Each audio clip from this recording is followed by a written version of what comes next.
Hey, good morning, guys. Welcome back to Nature Preserve Life. Thane and Judy here. Judy's getting ready, and I'm somewhat there. Anyway, we got a special episode, or actually probably a set of episodes if we get the content. I'm anticipating. We're going on a trip way out west, and we're gonna hopefully share some really neat things with you. So we're off to the airport, and we will see you at our destination. Here. So we're above San Jose, California, and we decided to drive up to the Lick Observatory here and check it out. But it's been a hair-winding, crazy little road here. But we made it. As you can see, it's in front of us. So we'll go ahead and park here shortly and check it out. Very intimidating drive on this little narrow road. Luckily, with the rental car, it's a little tiny economy car, so it doesn't feel too scary. I'd hate to be taking a big SUV or Tundra truck or something up here. I tell you, there's some steep drops, and we're way up high.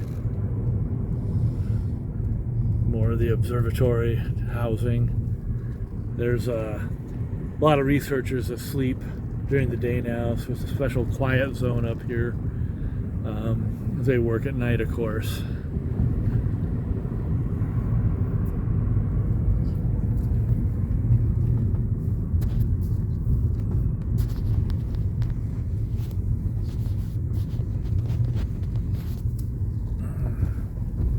Should we park maybe and walk? At the gift store you can, or whatever. Gift store. Yeah.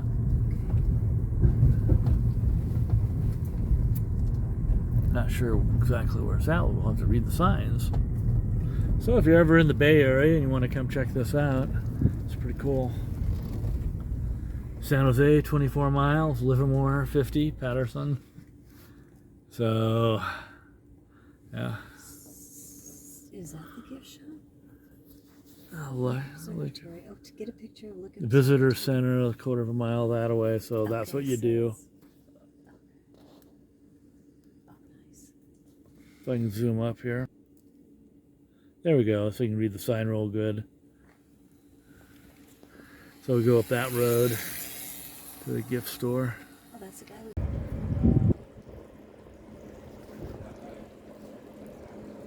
There you go, more panoramic view. Back side of the building, one of the big domes here.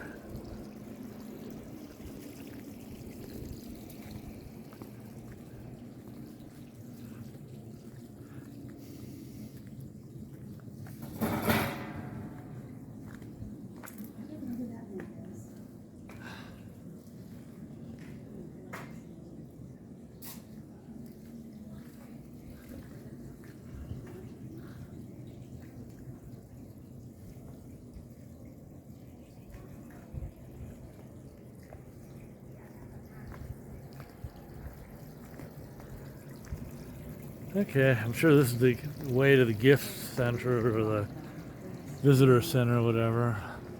Let's head on in. What's a cleat? Oh, the little. Is it the little Things that scratch on your shoes. scratch the floors? Yeah, you don't want to ruin The floor. the flooring here. Yeah, I definitely feel like you walked back to the 19th century in here. Elegant academia kind of institution here.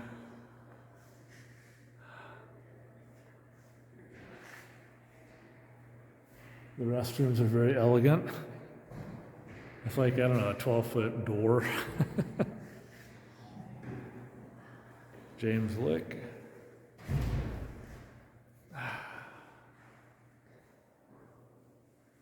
Piano maker, master craftsman, South American business entrepreneur. Luxury hotel, founder of the Lick Observatory. San Francisco public benefactor. And then Mr. Hamilton, what's his involvement? Last summer of 1861, really major brewer, director of field work for the California. And of course, this funny looking thing here is a written record Ewing seismograph record of the Great Earthquake of April 18th, 1906. Yeah, and of course the little plaque that mentions it.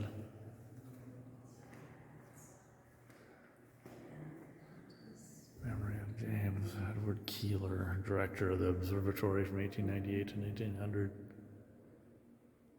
We got to go outside and look at this. Oh, we have to. Let's do it. You ready?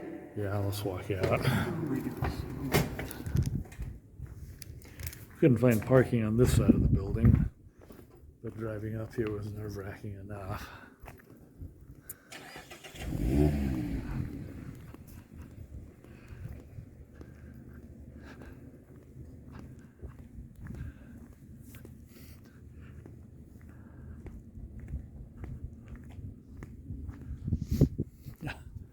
Man.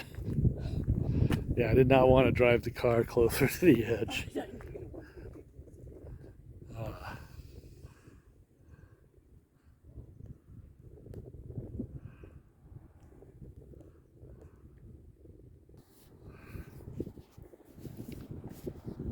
Okay. Oh. Come on. Let's get in the picture together. I don't want to be too close to the edge. Yeah, me neither. Oh, that's funny. It was a very harrowing drive up those little skinny ledges and stuff. And then some of the road had collapsed, and so we had to kind of go in the other lane, and it was really iffy. It was just, yeah.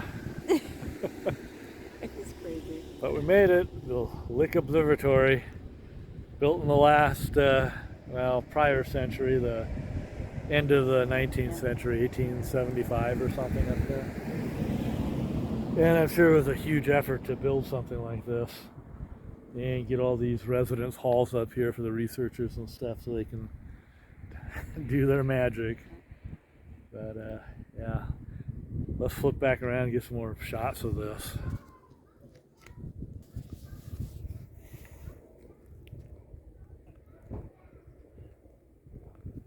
So that's probably San Jose down in there. Get a long drive back down to the Bay Area. Oh, so that right there is San Jose? Yeah, see all the buildings way down there? Okay, Probably another 20 some the big ones are in miles. the middle, so that must be downtown, correct? Yeah, or who knows Right. what. I don't see the bay. Well, now you do see the bay. Yeah, If you you come see over here, And in the middle, I don't see a bay. the water's over here. Kind of right in there, I think, if I'm pointing right. USSR, as there is nothing like us on Earth. We were the largest telescope in the world, as well as the world's first mountain observatory. Imagine So we basically going up the stairs here to work on the equipment up here. that was actually the alpha on its own that these scientists were being sent here because there were no planes at the time. So every scientist was being shipped over across the oceans over boats, and someone even proposed to circumnavigate just to look through this telescope. The next biggest discovery this telescope made was in 1892. This telescope discovered a new moon Jupiter. Now that was such a big deal because previously in Galileo they discovered all of Jupiter's moons, including the fourth one. When we discovered the fifth moon Jupiter in our astronomer Bernard, we found the moon Amalthea. We later went on to discover the moons Laura, Kamali, and Sinna. And this was groundbreaking in the world of astronomy at the time. We were proving our preconceived notions. I think just after seeing one, you just, no. No. So from one of the quiet dormitories up above, we took this way down.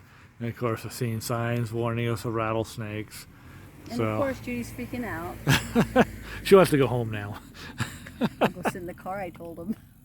I know. Okay, well, let's keep working our way up to the other observatory, the 120-inch telescope. Handled with dispatch by the truck crane and maneuvered by it through the access doorway of the observatory. Further handling was necessary inside the building to locate it in its final position. It was a tight squeeze indeed. The next part to arrive at the mountain was the polar axle. This model will enable you to understand the position of the polar axle relative to the base frame. Weighing some 33 tons, the hollow cylindrical steel polar axle may be compared to the handle of a gigantic tuning fork. Resting on the base frame at an angle parallel to the axis of the Earth, it required the use of optical instruments in order to check its exact location. The next weldment to be maneuvered through the hatchway was the yoke, weighing some 30.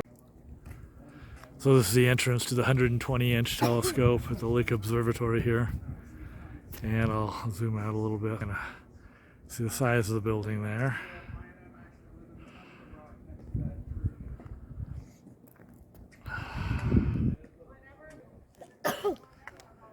And I don't know, it might be part of the sleeping dorms behind me. We're not supposed to be making much noise for that. Anyway, there's the entrance. Yay! Yay. We hiked up here. It's probably another half a mile Well, or and so. then we saw signs, beware of mountain lions. So oh my gosh. if the And then the snakes aren't bad snakes. enough. And I'm... oh, no. Luckily, we haven't seen anything yet, so fingers crossed. Yeah, I think it's time to hike back to the car, get a little water, and Yeah. go find our way to San Jose. Do you know your way to San Jose? All right. That's where our hotel room is for the next couple nights. Cheers.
Well, here we are at the Days Inn San Jose Airport.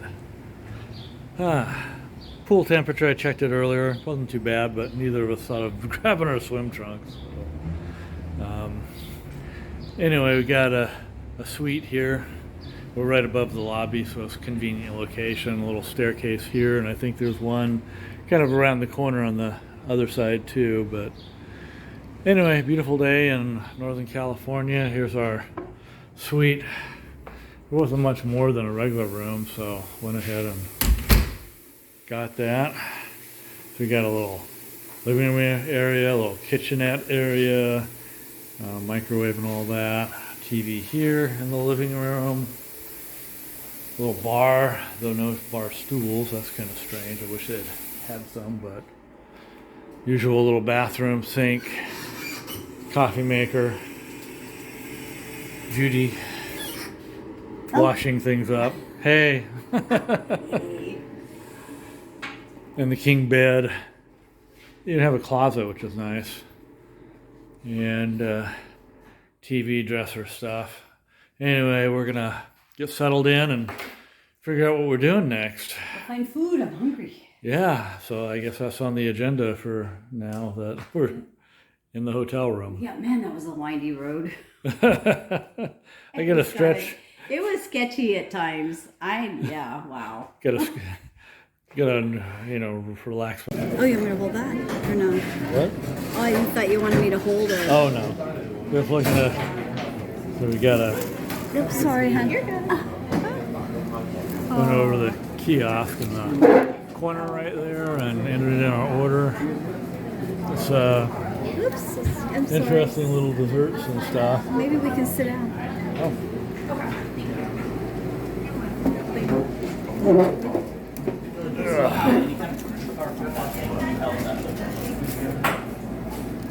I thought I would try this for dessert. I got a mango one we'll show in a moment. Judy got a real chocolatey looking thing. So hang tight, we'll see what it looks like. This is what I got from the dessert house. The little mango slices with the mango sauce. And it's kind of blended in here underneath these layers of like shaved ice, or it's kind of a sweetened shaved ice or something. It's really interesting, different. What Judy got was the chocolate version. Yeah, and the cookies I had to put over here because they're gluten. And everybody knows I can't have that. So But I can help her with that, so all's good. It won't go to waste. yeah, we've never been there, so we got to tell you the story. Tell me the story about when we tried to order. Oh, yeah, the machine was not very easy to interpret on how to search, find the chocolate one that Judy wanted. Young man behind us was able to show us that you had to go search for some things that aren't on the initial listing. But it was weird. But anyway, we got it ordered. And we got ordered, and yeah, and we're back in the motel room, and here we're eating, we're munching on it. See what this dessert's like. Cheers. So here we are on the UC St. Clair campus here, and we'll pan around, and it's like $3 for the parking for the kiosk for 4 hours, but I think that's so here's one of the side gardens. Out better. There you go. You get the size, get an idea of the size of the rose garden back here.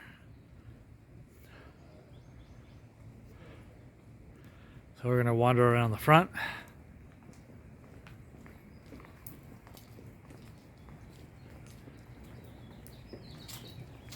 I would say that's about a 30-inch wall on the perimeter here.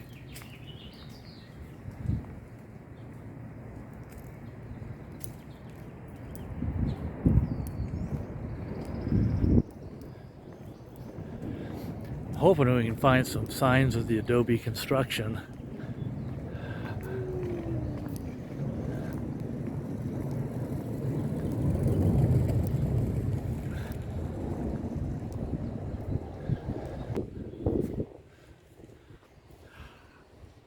Video of adding this in here as we're. Okay. That's beautiful.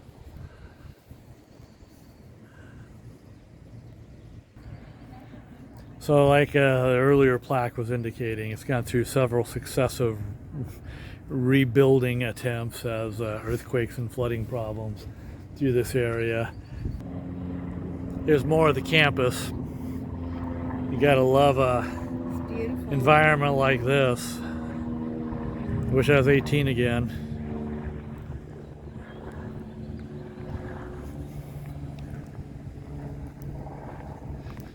And here's some rows of more roses and flowers as you enter the mission grounds.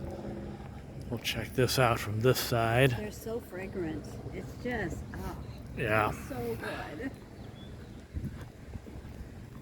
Church spire at the top. Anyway, we're as a reminder to kids, no bicycling or skateboarding, please.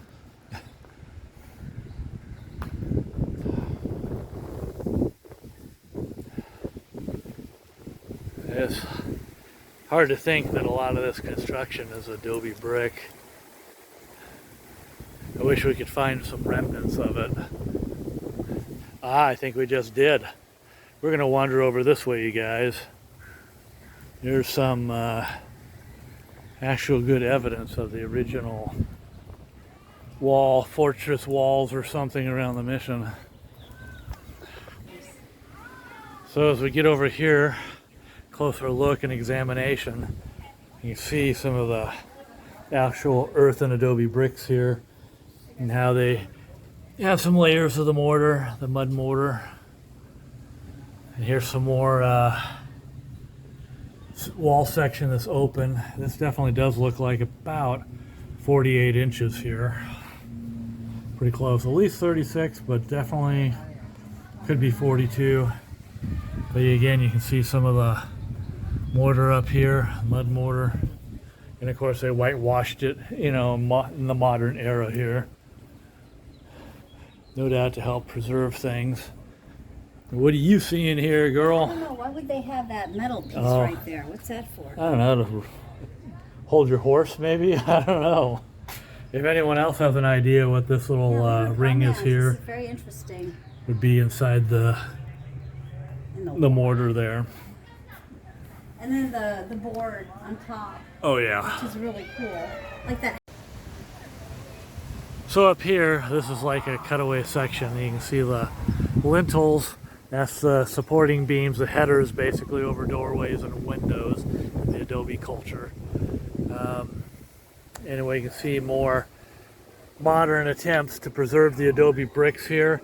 How we've got some like cement or heavy thick paint or something, I can't quite identify it, that they put over it to try to stop the weathering and try to preserve it. And of course we've got more of the coating here. You can see how the lintels go through in this covering here. And this is again another section from the other side of the Adobe wall, how it was constructed. You can see, looks like they opened some of this up, but you can see like a brick here, there's a brick here. They're laying lengthwise, it looks like. Looks like pretty standard 4-inch or so thick brick. And somewhere around, I'm guessing from what I can see, probably maybe 24-inch length. Certainly 18 minimum. Anyway, here's another example of a lintel supporting a load above it. I'll back up a little bit so we can see it better. And the load is holding above it. And here's a little more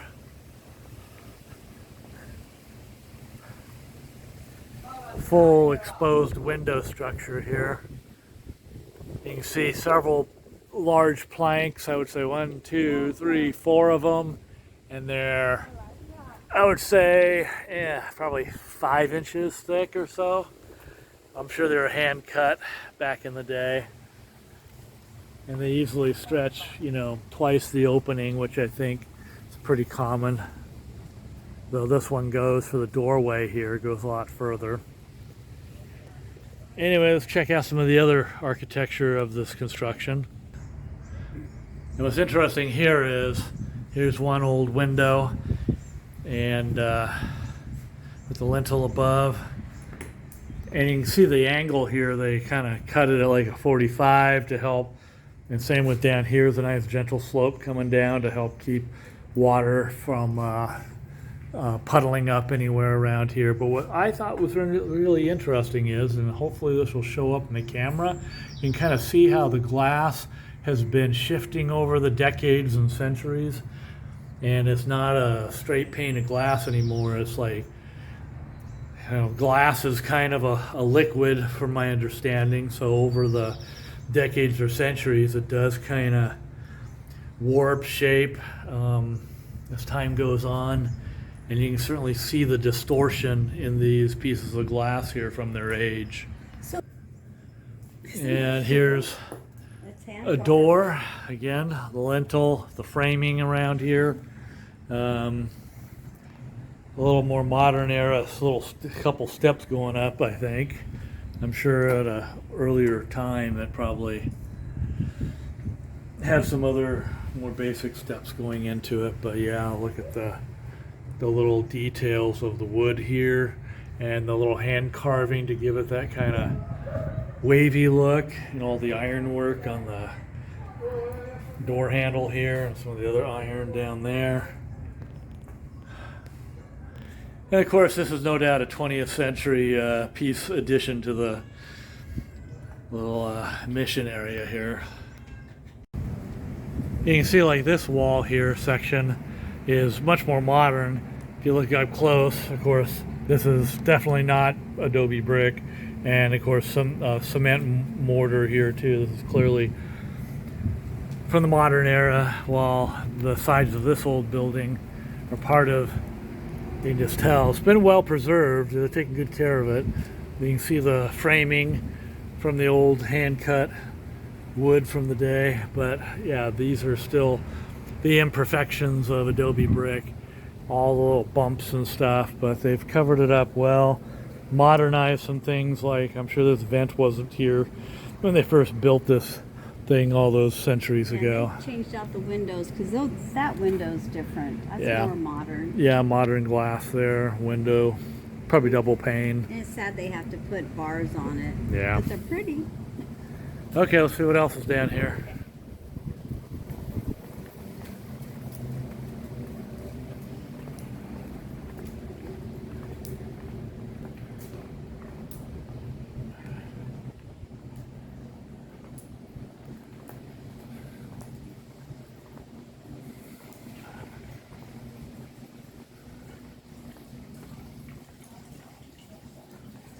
Little fountain, I hear water running.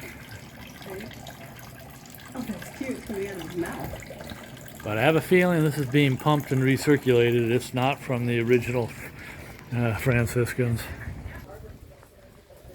Again, another side of the Adobe walls here, and construction through here. You can see this is again a little more modern. It even has pretty little etchings and designs to the glass, and but you still have beams, no doubt, inside supporting the load going across here. If we can get inside and see some more, I sure will take us in. I'm not sure if it's accessible, especially on this weekend, but this is the name of the building, Adobe Lodge. Love to spend the night here. And one of the other things I just noticed is the wall here kind of curved a bit. It's like it's settling over the centuries, you know, since they first built it. Hopefully it doesn't collapse. Hopefully someone can preserve it and take good care of it. It's a piece of early California Spanish history here. Try to keep it steady.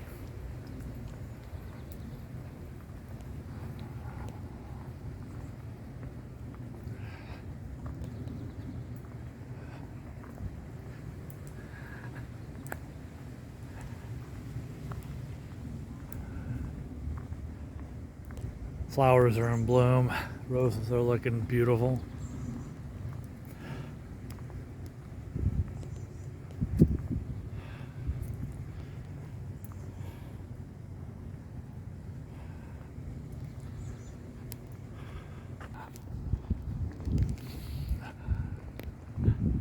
More of a shot across the campus. The main kind of quad area. I'm sure it's one of several on this campus.